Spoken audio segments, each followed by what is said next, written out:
Iran's nuclear program. Do you think Mr. Witkoff can get a deal on that? Well, we're talking about that. We have ships heading to Iran right now, big ones, biggest and the best. And we have talks going on with Iran. We'll see how it all works out. Mr. President, when did you speak with Mr. Putin? President, the Pentagon released National Defense Strategy last week, and it says Where that, are you from with that nice I'm accent? from Europe, Good. from Lithuania, Baltic states. Good. National Defense Strategy says that U.S. will provide critical but only limited support for European defense.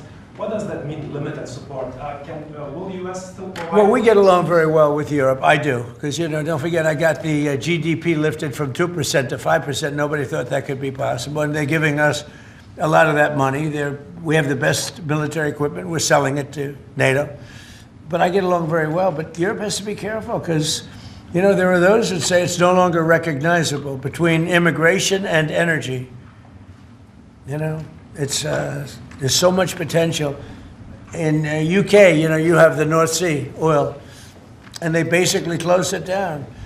And then they buy energy from Norway, which is the North Sea oil. So you figure that when Norway's got trillions of dollars, they have to be careful. You need energy, and you can't do the windmills because the windmills, you're supposed to make money with energy, not lose money.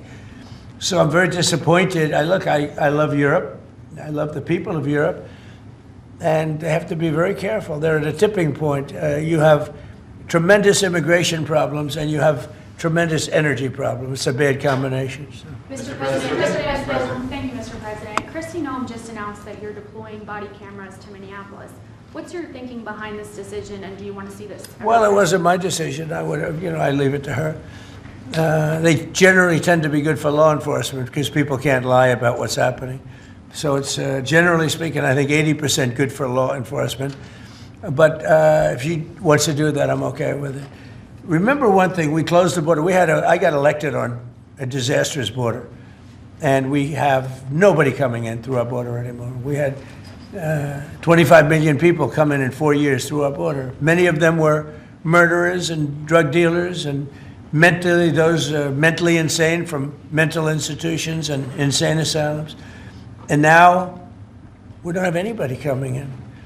For 9 months now, they actually report zero. We have 0 people coming in, which I find hard to believe, but the Democrats do that report. They tend to be left-leaning that do that report.